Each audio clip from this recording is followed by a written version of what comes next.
I just want to say one word to you. Just one word.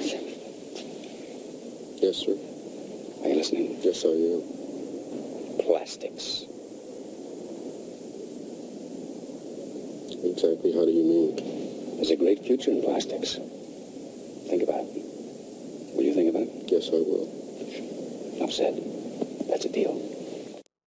That's sort of funny, but you know every word of it's true. Think about how much plastic is in your life. I mean, from your iPhones and BlackBerries to my fine suit. I mean, it's polyester, but it's the finest Italian polyester. I got plastic up here. I got plastic in here. Joining me now is my fellow pro-plastic advocate, Matthew McGuire of the Toronto Taxpayers Coalition. I'm glad you're here to help me fight against the anti-plastic bigotry that we see starting to rise up in Toronto. I was joking around, but I'm serious about the bigotry. Well, the Toronto Taxpayers Coalition is really concerned about the way that the City of Toronto keeps increasing the cost of living to residents here in the city. We've looked at the plastic bag fee at the urging of our members, and what we found is that it's a really, basically it's price fixing. Now, let me just hold back for a second, because in some freer parts of Canada, they don't know what you're talking about. A plastic bag fee, huh?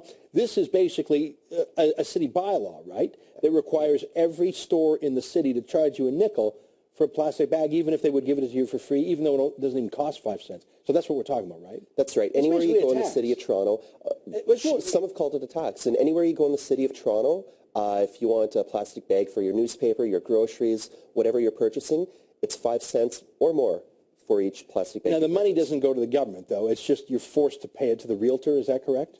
That's right, yeah. You know, so it's not quite a tax, and the government doesn't get the dough, but it's a government-ordered price. And it's now tell me, you made a very interesting challenge to this anti-plastic bag bigotry by saying, hang on a second, forcing realtors to charge a certain price, all the same price, a price that's higher than they normally would.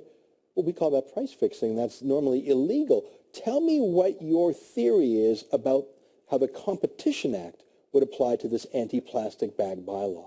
The City of Toronto is a big player in the collection and the sale of recyclable plastics. And whenever they impose a fee, a minimum 5-cent fee on plastic shopping bags, they're affecting the supply and the demand. They're really distorting the market.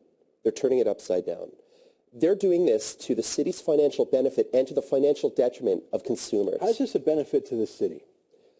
What we know is that when you're a player in the market, when you're distorting the market, you're doing it for a reason, right? Right. They're doing it for an ideological reason. They hate plastic. This is a showy way of saying, oh, reduce, reuse, recycle. This is just them being anti-industry, in my view. You know what? Let's say that they want to do something environmental. Mm-hmm. We don't think they have to resort to an illegal behavior or an illegal law to do something for the environment. Have you filed a complaint with the Competition Tribunal? I mean, I know it used to be Conrad von Finkenstein. He's now the head of the CRTC. That used to be the head, and they would go in and bust up all sorts of things that they thought were collusion. I mean, they were always investigating private companies. Have you brought this to the attention of the new Competition Commissioner?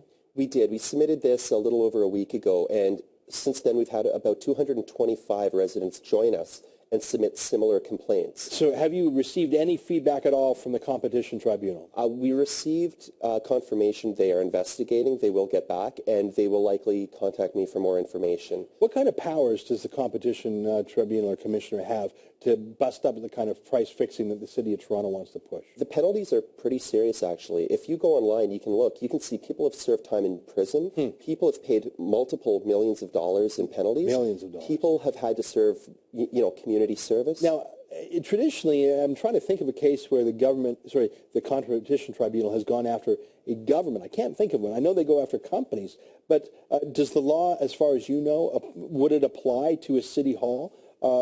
I mean, could they actually prosecute the City of Toronto or charge them or order them to stop? Would they have jurisdiction? I do believe that they would, and that's why we submitted the complaint. We may learn otherwise. And Ezra, our complaint is not guaranteed to succeed. We feel it's a strong case, and a lot of people with a legal background who've looked at this, lawyers and others. And I'm not asking you to be a lawyer. I mean, I'm just thinking this through myself. It's a very interesting approach. It's taking a legal solution, almost a quasi-criminal law solution, to a political problem. Now, you do have some allies in City Hall. Tell me how that breaks down. Who are the guys who are for plastic bag freedom, and who are the anti-plastic bigots at City Hall? does generally break down on a right and left issue.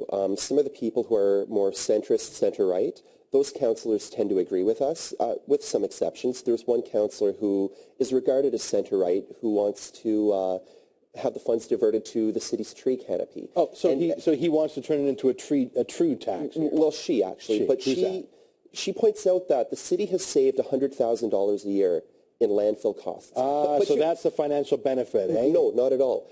The city's bag fee costs consumers $10 to $20 million a year. And you and I both know, Ezra, that spending $10 to $20 million a year to save $100,000 a year is really stupid economics. That's government math. Listen, you know what? I was joking around at the beginning about plastics and how it's in my skull and everything like that. It's not metal, it's metal up there. But, you know, the ways they get into our lives, they bully us and shame us and tell us that we can't live a normal, civilized life is something worth fighting for, Matthew. I'm glad you're fighting back.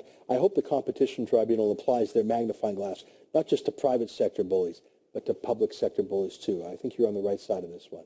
Well, thank you. And viewers of your show and members of the public all across Canada who are certainly not in support of price fixing and want to see a free market approach to, you know, problems the government feels it must solve, can fill out in 20 seconds a complaint to the Competition Bureau on our website, torontotaxpayer.ca. That's one word, torontotaxpayer.ca.